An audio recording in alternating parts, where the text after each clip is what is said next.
Assalamualaikum warahmatullahi wabarakatuh. Alhamdulillah, alhamdulillahirabbil alamin. Assalatu wassalamu ala asrafil anbiya'i wal mursalin wa ala alihi wa sahbihi ajma'in. Amma ba'd. Rabbi shrahli sadri wa yassirli amri wahlul 'uqdatam min lisani yafqahul qawli. Amin, amin, amin ya robbal alamin. Bagaimana kabar anandaku yang salih-salihah? Insya Allah sehat ya, sehat semua ya, dan masih semangat ya. Allahu Akbar. Ya, hari ini jumpa lagi dengan Ustazah Atin dalam program Ramadan Mubarak. Ya, sebelum Ustazah lanjutkan, mari teman-teman andaku yang salih-salihah, kita berdoa bersama-sama. Semoga wabah ini cepat berlalu dan kita semua senantiasa dalam lindungan Allah Subhanahu wa taala, senantiasa sehat dan bisa beraktivitas kembali seperti sedia kala, bisa sekolah kembali, bertemu dengan teman-teman, bisa bertahfiz dan tahsin kembali ya bersama dengan teman-teman. Masya Allah, amin ya. Baiklah, pada kesempatan kali ini Ustazah akan menyampaikan sedikit materi ya, sedikit materi yaitu tentang membudayakan hidup bersih dan sehat. Masya Allah, teman-teman tahu nggak, ketika kita membicarakan hidup bersih dan hidup sehat itu sangat menarik sekali ya. Nah, kita akan membicarakan hidup bersih dan sehat menurut Islam. Masya Allah, luar biasa ya. Hidup bersih dan sehat itu merupakan bagian dari perintah Allah Subhanahu wa ta'ala. Hidup bersih dan sehat itu merupakan bagian budaya yang diajarkan oleh Islam ya. Seperti firman Allah Subhanahu wa taala yang terdapat dalam Quran surah Al-Baqarah ayat 222, yaitu Innallaha yuhibbut tawwabina wa yuhibbul mutatahhirin, yang artinya adalah sesungguhnya Allah itu lebih mencintai orang-orang yang bertaubat dan orang-orang yang mensucikan diri. Masya Allah, luar biasa ya.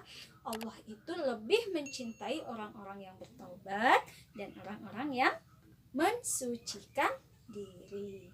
Bersuci itu sendiri maksudnya adalah menjaga kebersihan dari badan kita, menjaga kebersihan dari pakaian kita sebagai atau tempat kita ya, sebagai sarana untuk kita melaksanakan ibadah. Masya Allah ya, seperti kita melaksanakan sholat ya, maka badan kita juga harus bersih. Maka kita diwajibkan berwudu terlebih dahulu sebelum kita melaksanakan sholat. Kemudian pakaian kita juga harus bersih, karena ketika pakaian kita ada kotoran, ada najis, maka ibadah sholat kita tidak akan diterima oleh Allah Subhanahu wa taala. Begitu juga tempat kita melaksanakan ibadah juga harus bersih dari kotoran dan najis. Allah ya, andaku yang salih dan salihah, berdasarkan Al-Quran surah Al-Baqarah ayat 222 tadi ya, itu sebagai umat Islam kita dianjurkan untuk senantiasa menjaga kebersihan dan menjauhkan diri dari pola hidup yang kotor dan lingkungan yang tidak sehat ya. Jadi itu merupakan anjuran Allah Subhanahu wa taala kepada umat Islam kepada hamba-hambanya. Masya Allah ya. Allah Subhanahu wa Ta'ala pun memberikan apresiasi kepada hamba-hambanya. Nah, jadi setelah kita dianjurkan untuk hidup sehat, untuk hidup bersih, maka Allah pun memberikan apresiasi kepada siapa? Kepada hamba-hambanya yang senantiasa menjaga kebersihan. Apa sih apresiasinya? Apresiasinya tadi berada dalam Quran surah Al-Baqarah ayat 22. Apakah itu? Yaitu Allah lebih mencintai hamba-hambanya yang bertobat dan menjaga kebersihan. Predikatnya adalah lebih dicintai oleh Allah. Ayo, siapa yang ingin lebih dicintai oleh Allah? Ustazah juga mau. Maka salah satunya adalah dengan senantiasa menjaga kebersihan. Masya Allah ya, luar biasa ya. Allah itu luar biasa baik kepada hambanya. Ya, selain Allah, Rasulullah Shallallahu Alaihi Wasallam pun memberikan apresiasi, ya, memberikan hadiah bagi bagi kaumnya yang senantiasa menjaga kebersihan. Apakah itu apresiasi dari Rasulullah? Seperti sabda Rasulullah Shallallahu Alaihi Wasallam dalam hadis riwayat Al-Baihaqi yang bunyi artinya adalah agama Islam itu adalah agama yang bersih. Maka jadilah kalian orang-orang yang bersih. Kenapa? Karena sesungguhnya penghuni surga adalah orang-orang yang bersih. Masya Allah, berarti siapa yang ingin mau masuk surga? Membiasakan diri untuk menjaga kebersihannya, ya. Oke ya, luar biasa ya anak-anakku yang salih-salihah. Nah, berarti bisa dikatakan apa? Bahwa hidup bersih itu insya Allah sehat.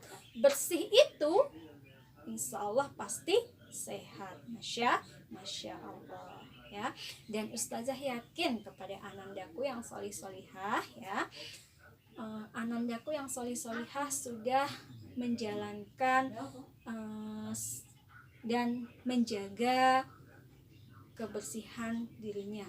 Anandaku yang solih-solihah senantiasa menjaga kebersihannya jauh sebelum adanya wabah corona ini. Ustazah yakin itu ya. Dan semoga nanti setelah wabah ini cepat berlalu ya, amin. Semoga nanti setelah wabah ini berlalu, anandaku akan lebih berhati-hati, akan lebih teliti dengan yang namanya kebersihan. Masya Allah ya, luar biasa ya. Nah, anandaku yang solih-solihah, ternyata untuk menjaga kesehatan badan kita ya, kesehatan tubuh kita itu tidak hanya menjaga kebersihan saja yang kita butuhkan. Lalu apa? Pasti anandaku yang solih-solihah sudah tahu semua, yaitu harus didukung dengan asupan yang kita makan adalah makanan yang halal dan thayyib. Nah, anandaku tentu semua kemarin kita sudah belajar ya bersama-sama tentang makanan yang halal dan thayyib. Jadi ananda sudah tahu ya mana makanan yang halal dan thayyib dan mana makanan yang tidak thayyib ya. Insya Allah sudah tahu, dan insya Allah anandaku semua insya Allah sudah memakan makanan yang halal dan thayyib, insya Allah ya.